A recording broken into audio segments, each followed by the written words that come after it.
November 14th, 2012. Stockholm. Sweden against England, and the ball is dropping out of the night sky 30 yards from goal. Most strikers let it bounce.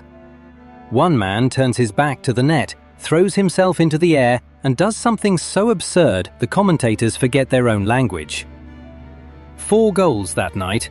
The last one, a 30-yard bicycle kick, would be voted the best goal in the world.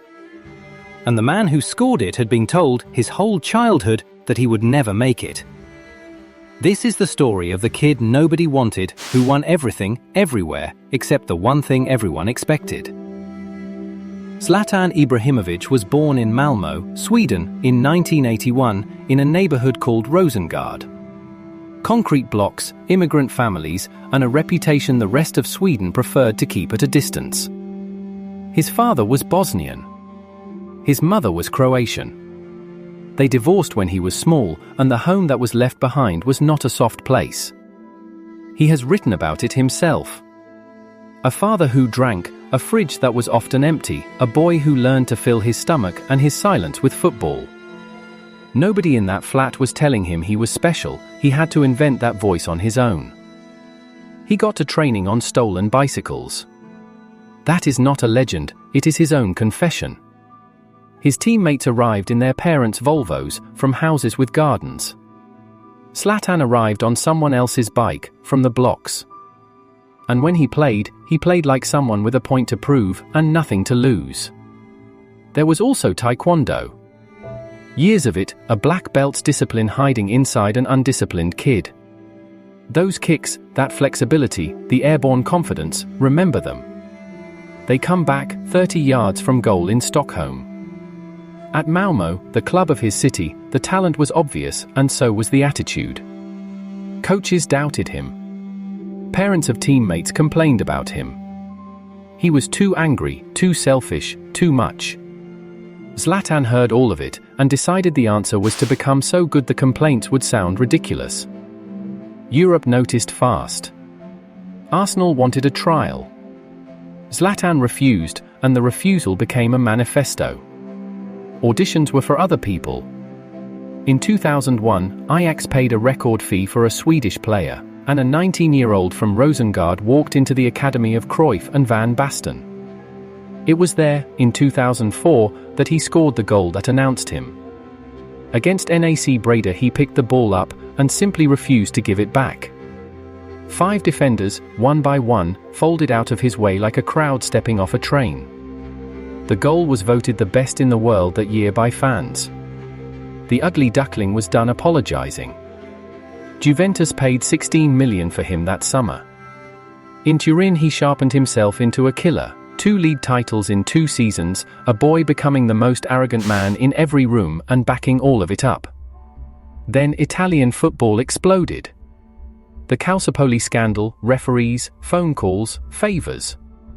Juventus were found at the center of it, stripped of both of Zlatan's league titles, and thrown down into Serie B.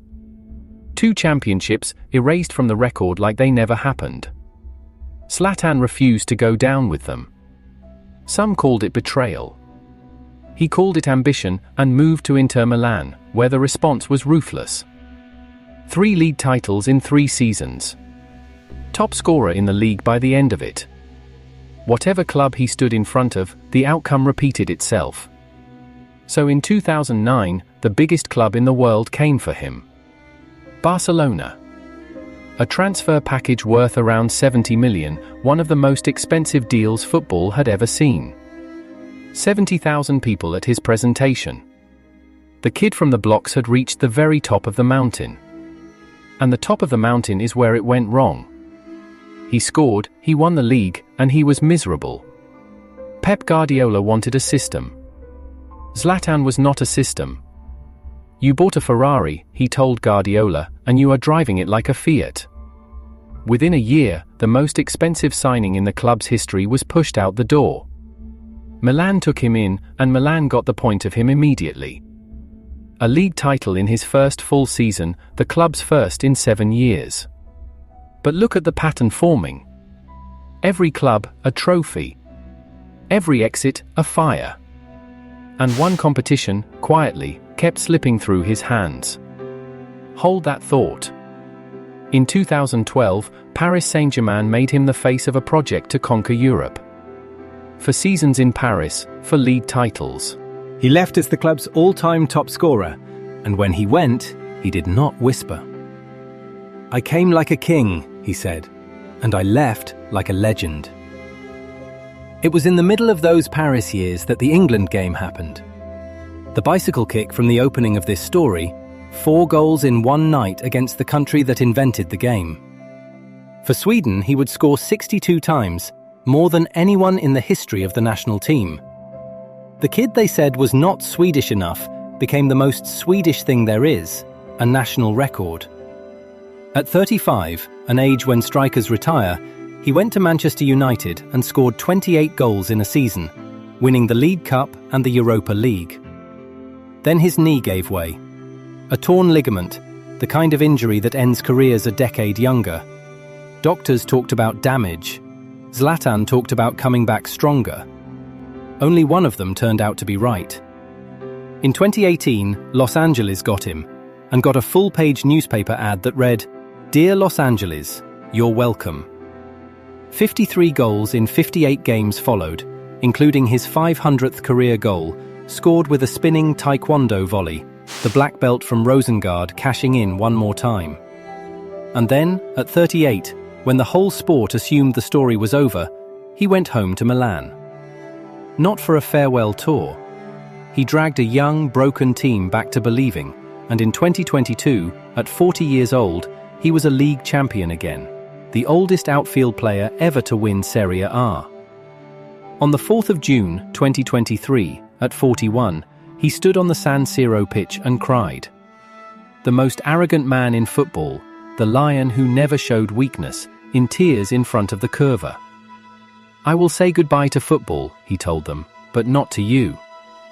Here is the ledger. League titles in 4 different countries. Trophies at almost every club he touched. 511 club goals. And no Champions League, not once. The clubs he left kept winning it after he was gone, as if the trophy was personally avoiding him. It is the one hole in the resume, and it is the reason some people still argue about him. He watched this summer's World Cup from a television desk, in a suit, analyzing a tournament he never won either. And maybe that is the real story. The trophies that got away belong to competitions. The legend belongs to him alone, and nobody can strip that one from the record. Because somewhere in Malmö, right now, there is a kid from the blocks getting to training any way he can, being told he is too angry, too different, too much. Zlatan Ibrahimovic is what happens when that kid refuses to shrink. He did not beat the doubt by becoming acceptable. He beat it by becoming undeniable. If this story stayed with you, subscribe to Beyond the Boots for more. The boots tell the story, we just follow the footsteps.